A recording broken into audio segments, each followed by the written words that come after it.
Route 45 Holidays ஒரு UK based travel கம்பெனிங்க. Singapore Malaysia வந்து டூர் கூட்டிட்டு போறாங்க. 5 நைட் 6 டே அப்படின்னு வந்து கூட்டிட்டு போறாங்க. 87,945 ரூபாய்க்கு வந்து பாத்தீங்கன்னா to and fro flight tickets, அங்க வந்து 3 வேளையும் சாப்பாடு, லோக்கல் டிராவல், லோக்கல் அகாமடேஷன், அதே மாதிரி சைட் சீயிங், இப்படி அத்தனையுமே A to Z வந்து உங்களுக்கு வந்து டூர்ல வந்து கவர் பண்ணி உங்களை பத்திரமா வந்து டெஸ்டினேஷனுக்கு கொண்டு வந்து விட்டுறாங்க. இது வந்து ஒரு தமிழர் நடத்துகிற ஒரு UK பேஸ் தமிழர் நடத்துகிற ஒரு பிஸ்னஸ். அவங்களுக்கு வந்து பார்த்தீங்கன்னா இங்கேயும் வந்து பிரான்ச்சஸ் எல்லாம் இருக்குது. ரொம்ப சேஃப் அண்ட் செக்யூராக ஒரு பிஸ்னஸ் பண்ணி நல்லபடியாக சர்வீஸ் பண்ணி அடுத்த லெவல் போகணும் அப்படின்னு நினைக்கிறாங்க. ஸோ மலேசியா சிங்கப்பூர் வந்து டூர் போகணும் அப்படின்னு நினச்சிங்கன்னா கண்டிப்பாக வந்து பார்த்தீங்கன்னா நம்ம ரூட் 45 ஹாலிடேஸில் வந்து புக் பண்ணுங்கள். அந்த நம்பர்ஸ் வந்து கால் பண்ணுங்கள். உங்கள் டூரை செமையாக என்ஜாய் பண்ணுங்கள். கோழிப்பண்ணை செல்லதுரை ஏகன் அவர் வந்து புதுமுக நடிகர். அவர் வந்து நடிச்சிருக்காங்க. நம்ம சீனு ராமசாமி என்ன வந்து இயக்குகிறார். கோழிப்பண்ணை செல்லதுரைனா ஒரு தேனி அந்த வட்டாரத்தில் இருக்கிற ஒரு சாதாரண ஒரு பையன், அம்மாவால் கைவிடப்பட்ட, அப்பா இல்லாத ஒரு அண்ணனே வந்து தங்கையை வளர்க்கிற ஒரு சூழல் இருக்கிற ஒரு கறிக்கடையில் அவங்க பெரியப்பா அவங்களாம் பார்த்துக்கிட்டு அங்கே கறி வெட்டி வளர்ந்து கொஞ்சம் கொஞ்சமாக சேர்த்தி குடும்பத்தை நடத்தணும் அப்படின்னு நினைக்கிற ஒரு பையன். ரொம்ப பொறுப்பான ஒரு பையன். அவன் தான் வந்து அந்த கதாபாத்திரம், அந்த செல்லத்துறை. இதில் என்ன பியூட்டி அப்படின்னா, சீனு ராமசன் அவருடைய படங்களுடைய பியூட்டி என்ன அப்படின்னா, அது அப்படியே நதி மாதிரி இருக்கும். நீங்கள் துப்பாக்கிகள், எந்த சலனங்கள், வல்காரிட்டி, நத்திங், ஒன்றுமே இல்லை. நீங்கள் ட்விஸ்ட் வைக்கணும், ட்விஸ்ட்டு, ஒரு யதார்த்த வாழ்வியலை அவ்வளோ யதார்த்தமாக ஒரு 4 பேர் உட்காந்து பார்த்தீங்க அப்படின்னா வெறும் அன்பை மட்டுமே எடுத்துகிட்டு வெளியில் வருவீங்க. அதை தாண்டி நீங்கள் இந்த படத்தில் ஒன்றுமே இருக்காது. ஒரு ரொம்ப பியூராக ஒரு படம் எடுக்கிறது இருக்குல்ல, பியூர் ஃபிலிம் மேக்கிங், அதை வந்து பண்ணியிருக்காங்க. அதை எப்படி பண்ணாங்க அப்படிங்கிறது அது அவருக்கு மட்டும்தான் தெரியும். ஒரு பாயிண்டில் அவங்க தங்கச்சி வந்து நிறைய பேருக்கு நன்றி சொல்லிவிட்டு வராக நதி ஓடிட்டுருக்கும், ஆறு. அந்த ஆற்றை பார்த்துட்டு ஆற்றுக்கு வணக்கம் அப்படின்னு வந்து சொல்லுவாங்க. ஆனால் அந்த இயற்கையை போற்றுகிற நம்ம எங்கேருந்து வந்தோம் அப்படிங்கிற விஷயம்லாம் இருக்குல்ல, அதை எடுத்து நம்ம கண் முன்னாடி வச்ச ஒரு ஃபீலிங் தான் வந்து எனக்கு தந்துச்சு. அவ்வளோ பியூட்டிஃபுல்லாக அதை வந்து கன்வே பண்ணியிருந்தாங்க. அதே மாதிரி ஏகன் புதுமுக நடிகர் தான். பட் ஆனால் வந்து பார்த்திங்கன்னா நீங்கள்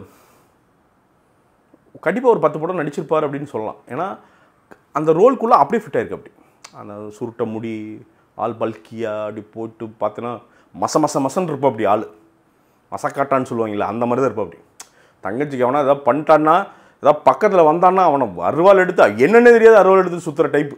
நம்ம ராஜ்கிரண் மாதிரி. அப்போது அரண்மனைக்கிளி அங்கெல்லாம் ராஜ்கிரண் ஒரு வரல, பட் கல்லும்புடி கண்டிப்பாக அந்த மீட்ரு அவருக்கு ஒரு பையன் இருந்த அப்படி இருக்கு. அதுதான் அந்த மீட்டரில் வந்து நடிச்சிருக்கார் ஏகன். நல்ல ஒரு நடிப்பு, பிரமாதமான ஒரு நடிப்பு. எனக்கு ரொம்ப அந்த செகண்ட் ஹாஃபில் சில சீன்ஸ் எல்லாம் இருக்கும். அதில் வந்து பார்த்திங்கன்னா சாமியே உங்ககிட்ட வந்து கெஞ்சு அப்படின்லாம் ஒரு லிரிக்ஸ் வரும். என்ன ரகுநந்தன் அவர் தான் வந்து மியூசிக் போட்டிருக்காரு. ரொம்ப சைலண்ட்டான ஒரு மியூசிக் டேரக்டர். பல படங்கள் நீங்கள் நம்ம இருக்கிற பெரிய படங்கள்லாம் வந்து அவர் பண்ணியிருக்காரு. பட் எங்கேயுமே வெளியில் வந்து தன்னை பிரபலப்படுத்திக்கவே மாட்டார். இதுலேயும் அவ்வளவு ஹார்ட் ஃபெல்ட்டாக, அது வந்து திருநங்கைகளுக்கு வந்து பார்த்திங்கன்னா ஒரு சாங் ஒன்று போட்டிருக்காரு ஓப்பனிங்கில். அது வந்து திருநங்கைகளுடைய ஆந்தமாக மாறும் அப்படின்னு நினைக்கிறேன். அது அவ்வளோ ஒரு ப்ரிட்டென்ஷியஸாக இல்லாமல் அந்த வரிகளும் சரி அந்த மியூசிக்கும் சரி அவ்வளோ கரெக்டாக இருந்தது அப்படின்னு சொல்லிக்க விரும்புகிறேன். அவ்வளோ பியூட்டிஃபுல்லாக அதை வந்து கன்வே பண்ணியிருந்தாங்க. அதே மாதிரி நம்ம சிடிசி ரியாஸ் அவர்கள் வந்து பார்த்திங்கன்னா ஒரு ரோல் பண்ணியிருக்காங்க. தாத்தாவாக பண்ணியிருந்தார். எனக்கு ஃபஸ்ட்டு ஒரு 2 நிமிஷம் அடையாளமே தெரியல. ஏன்னா நம்ம அடிக்கடி பார்க்குற நண்பர் ஒரு தாத்தாவாக ஒரு ரோல். ஆனால் வந்து பார்த்திங்கன்னா அவ்வளோ மெச்சூர்டாக அழகாக அந்த ரோலை கேரி பண்ணி ஒரு நாச்சு கூட மேலே போகாமல் அந்த விதமெல்லாம் வந்து ரொம்ப ஆச்சரியமாக இருந்தது. வாழ்த்துக்கள் ரியாஸ். அவரோட நடிப்பு அந்த கிராஃபும் அப்படியே மெதுவாக ஏறுது. நிச்சயமாக இன்னும் ஒரு படம் அப்படிங்கிறப்ப இன்னும் ப்ராமிசிங் அடித்து மேலே போயிடுவார் அப்படின்னு நினைக்கிறேன். அவ்வளோ பியூட்டிஃபுல்லாக ரசிக்க வச்சது அப்படின்னு சொல்லலாம். பிரிகிடா சாகா, அதே மாதிரி அவங்க தங்கச்சி அவங்க எல்லாருமே அந்த கதாபாத்திரத்துலேருந்து கொஞ்சம் கூட விலகாமல், பிரிகிடா சாகாலாம் வந்து பார்த்திங்கன்னா அந்த லவ்வுக்கு அந்த அவருடைய செல்லத்துறையோட லவ்வுக்கு ஏங்கிட்டே இருப்பாங்க. அந்த லவ்வை ஒரு பாயிண்டில் தான் அவர் அப்ரூவ் பண்ணுவார். ஏன் அப்ரூவ் பண்ணுவார் அப்படிங்கிற அந்த கண்ணை பார்க்க சொல்லி உங்கள் அண்ணனை அப்படின்னு சொல்லிகிட்டே இருப்பார் அவங்க தங்கச்சிக்கிட்ட.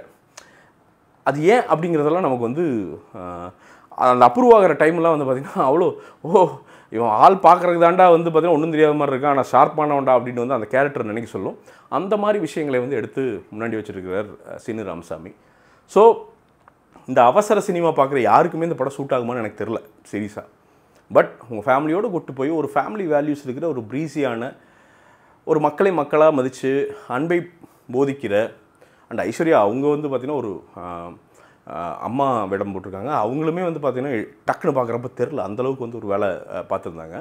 ஸோ மொத்தத்தில் ரொம்ப ஸ்லோ, ஒரு நதி அப்படி மெதுவாக அப்படி ஓடுமா, அழகாக ஓடி அந்த அதோட இலக்கை அடையதில்லை, அந்த மாதிரி தான் இந்த படம். எந்த அவசரங்களும் இல்லாமல் தேவையில்லாத யோகி பாபன் மெயினாக நோ கவுண்டர் டைலாக்ஸ், அனாவசிய வார்த்தைகள் கிடையாது, எதுவுமே கிடையாது. அந்த கேரக்டருக்குள்ளே உட்காந்து அந்த கேரக்டருடைய எமோஷனை ஒரு இடத்துல பத்திரத்தை கிழிச்சு போடுவார். அங்கெல்லாம் பார்த்தா நமக்கு ஏதோ அப்படியே ஒரு குணச்சித்திர கதாபாத்திரம் இருக்குல்ல, அதை அப்படி உள்ளே கொண்டு போயிட்டு வெளில வர அப்படி. அதாங்க இந்த வாரம் வந்து பயங்கர சர்ப்ரைசிங்கான வாரங்க. எல்லா படங்களுமே எதுவுமே வந்து பார்த்திங்கன்னா ஒர்த்லெஸ்ஸோ இல்லை ஒரு ரொம்ப ஆவரேஜோ அப்படின்னு சொல்கிறதுக்கு இல்லாத படம் இதாக வந்து அமைஞ்சிருச்சு. பட் என்ன ஒரு மனக்குமுறல் அப்படின்னா, பாவம் இந்த பெரிய படங்கள், இது வந்து எல்லா பெரிய படங்களும் தான் சொல்கிறேன், விஜய் அண்ணன், ரஜினி சார், யார் வந்தாலும் சரி, இந்த பெரிய படங்கள் வரும்போது ஒரு வழி இல்லாமல் வந்து பார்த்திங்கன்னா மிட் சைஸ் அண்ட் சின்ன படங்கள் எல்லாம் வந்து பார்த்திங்கன்னா ஒரு வீக்கில் நெருக்கி 4 படம் 5 படம் ரிலீஸ் ஆகி யாருமே மூச்சு விட முடியாத ஒரு சூழ்நிலை தமிழ் சினிமாவில் இருக்குது. எல்லோரும் அதே திருப்பி சொல்கிறேன், 70 சங்கங்கள் இருக்குது, எல்லா பஞ்சாயத்தும் நடக்கும், எல்லாத்தையும் பேசுவாங்க. ஆனால் இதெல்லாம் வந்து சால்வே ஆகாது. இன்றைக்கி வந்து கண்டிப்பாக ஒரு வேட்டையன் கூட வந்து இன்னொரு 2 படம் வந்திருக்கலாம், கண்டிப்பாக கோட் கூட வந்து 1 படமோ 2 படமோ வந்திருக்கலாம், இதெல்லாம் 100% வந்திருக்கலாம், ஒன்றும் ஆயிருக்காது. அவங்களுக்கு ஸ்க்ரீன் அலோகேட் பண்ணால் ஒரு ரெவன்யூ ஒன்றும் பாதிச்சிருக்காது. பட் அன்ஃபார்ச்சுனேட்லி அந்த படங்கள் வர்றப்போ அதுக்கு முந்தின வாரம் வர்றதில்லை, அடுத்த வாரம் எதுவும் வர்றதில்லை. அந்தளவுக்கு தான் தமிழ் சினிமா இருக்குது. இதை பார்த்து சரி செய்யுங்கய்யா. எந்தளவுக்கு பெரிய படங்களுக்கு ஃபேரான சான்சஸ் இருக்கோ அதே மாதிரி சின்ன படங்கள், ஏன்னா இப்போ இந்த படங்கள்லாம் தனித்தனியாக வந்ததுன்னா இன்னும் ரெவன்யூ இருக்கும். நந்தன் ஆகட்டும், இன்றைக்கி வந்து கடைசி உலகப்போர் ஆகட்டும், ரப்பர் பத்து ஆகட்டும், இப்போது கோழிப்பண்ணை செல்லத்துறை ஆகட்டும், எல்லாமே கண்டென்ட் இருக்கிற படங்கள். அதுக்கு ஒரு ஸ்பேஸ் கொடுத்தா அது ஓடும். நீங்கள் எங்கே ஒவ்வொரு ஷோ கொடுத்தீங்கன்னா எப்படி ஓடும் தெரில. பார்த்து பண்ணுங்கள், நியாயமார்களே உட்காந்துருக்கீங்கள, பார்த்து பண்ணுங்கள். அவ்வளோதான். ஒரு நல்ல தரமான ஒரு படைப்புங்க கோழிப்பண்ணை செல்லத்துறை. நம்பி போய் பாருங்கள். நிச்சயமாக உங்கள் குடும்பத்தோடு போனீங்கன்னா கண்டிப்பாக என்டர்டெயின் பண்ணும். குறையல் அப்படிங்கிறது மேபி லென்த்து அடைய போகிறது. சிலவங்களுக்கு வந்து பார்த்திங்கன்னா இந்த ஃபாஸ்ட் பேஸில் பார்க்குறவங்களாம் வந்து பார்த்திங்கன்னா கொஞ்சம் போர் அடிக்கும். அண்ட் பகலில் ஷார்ட்ஸ் எல்லாம் வந்து பார்த்திங்கன்னா சீனுவனுடைய படம் அப்படி பகலில் அப்படி வெளிச்சமாக, அதெல்லாம் அவருடைய ட்ரேட்மார்க்குன்னு சொல்லலாம்ல, அதெல்லாம் இருக்குது. ஸோ அதெல்லாம் மேபி போர் அடிக்கலாம். பட் அதர்வைஸ் சொல்கிற கருத்தும் எடுத்திருக்கிற விதமும் அவ்வளோ தரமாக தான் பண்ணியிருக்காங்க. நம்பி வந்து நீங்கள் அந்த படத்தை போய் பார்க்கலாம். மீண்டும் ஒரு விமர்சனம், முன்னோட்டம் இல்லாட்டி வீடியோவுடன் உங்களை சந்திக்கிறேன். அதுவரை நன்றி, வணக்கம்.